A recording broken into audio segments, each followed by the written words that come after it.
আজ দোল উপলক্ষে সবার বাড়ি বাড়ি নানা রকমের মিষ্টি মুখের আয়োজন, তাই আমিও আজ বানালাম মালপোয়া।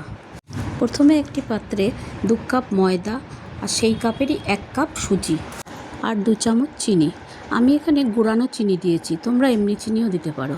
আর সামান্য অল্প নুন, পরিমাণ মতন দুধ দিয়ে খুব ভালো করে ফেটিয়ে ফেটিয়ে একটা মোটা ঘন ব্যাটার তৈরি করে নেবে, যাতে কোনো রকম লাম্পস না থাকে।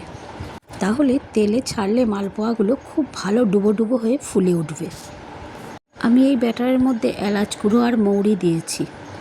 এবার চিনির শিরাটা তৈরি করে রাখবো।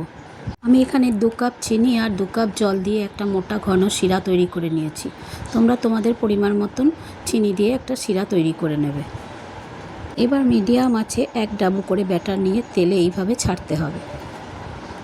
এবার ওপর থেকে একটু করে তেলের ছিটা দিলেই আস্তে আস্তে ফুলে উঠবে এবং তলা থেকে ছেড়ে যাবে।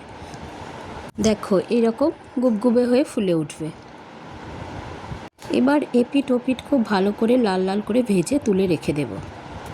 এবার এইভাবে প্রতিটি মালপোয়া ভেজে তুলে নেবে।